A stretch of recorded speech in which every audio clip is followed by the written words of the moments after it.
ایک بزرگ ولی اللہ جناب داؤد طائی رحمت اللہ تعالی علیہ سے منسوب ایک حکایت ہے کہ ان کے شہر میں ایک عورت بیوہ کیا ہوئی کہ اس پر مصیبتوں کے پہاڑ ٹوٹ پڑے۔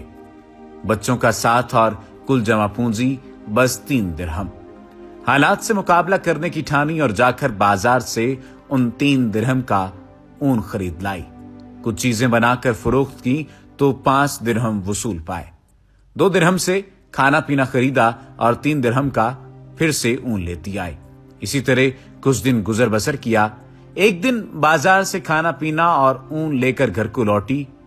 اون رکھ کر بچوں کو کھانا پینا دینے لگی کہ ایک پرندہ کہیں سے اڑتا ہوا آیا اور اون اٹھا کر لے گیا۔ عورت کے لیے اپنی کل کائنات کا یوں لٹ جانا سہانے روح تھا۔ مستقبل کی ہولناکیوں سے خوفزدہ اور غم و غصے سے پاگل سی ہو کر رہ گئی۔ دوسرے دن سیدھا جناب داؤد طائی کے گھر گئی اور ان کو اپنا قصہ سنا کر ایک سوال پوچھا، کیا ہمارا رب رحم دل ہے یا ظالم؟ جناب داؤد طائی عورت کی درد بھری کہانی سن کر پریشانی کے عالم میں ابھی اسے تسلی دے رہے تھے کہ اتنے میں دروازے پر دستک ہوئی۔ جا کر دیکھا تو 10 اجنبی اشخاص کو کھڑے ہوئے پایا۔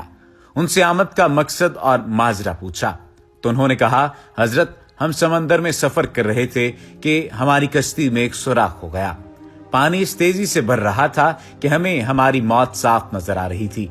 مصیبت کی اس گھڑی میں ہم میں سے ہر شخص نے عہد کیا کہ اگر اللہ پاک ہماری جان بچا دیں تو ہم میں سے ہر آدمی 1,000 درہم صدقہ دے گا۔ ابھی ہم یہ دعا کر ہی رہے تھے کہ ایک پرندے نے کہیں سے ہماری کشتی میں اون کا ایک گولا لا کر پھینک دیا، جسے ہم نے فوراً سوراخ میں پھنسایا، کشتی کو پانی سے خالی کیا اور سیدھے یہاں نزدیک ترین ساحل پر آ پہنچے۔ ہم کیونکہ یہاں کے لیے اجنبی تھے اس لیے لوگوں سے کسی معتبر آدمی کا نام پوچھا تو انہوں نے ہمیں سیدھا آپ کے پاس بھیج دیا۔ یہ لیجئے 10,000 درہم اور ہماری طرف سے مستحقین کو ڈھونڈ کر دے دیجئے گا۔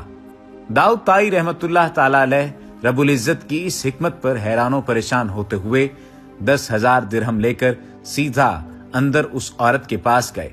سارے پیسے اسے دیتے ہوئے کہا، اب میں تم سے ایک سوال کرنا چاہتا ہوں کہ کیا تیرا رب رحم دل ہے یا ظالم؟ بیوہ عورت داؤد طائی رحمت اللہ تعالی علیہ کے چہرے کو تکتی رہ گئی۔ اس کی آنکھوں سے اشک جاری تھے، گویا اس کے جسم کا ہر حصہ، ہر بال رب کے شکر میں ڈوبا جا رہا تھا۔ اللہ کی تدبیریں ہماری سوچ سے کہیں بہتر ہیں۔ اللہ کا شکر ادا کریں اور اس کی ذات پر مکمل بھروسہ رکھیں، وہ کسی کو تنہا نہیں چھوڑتا۔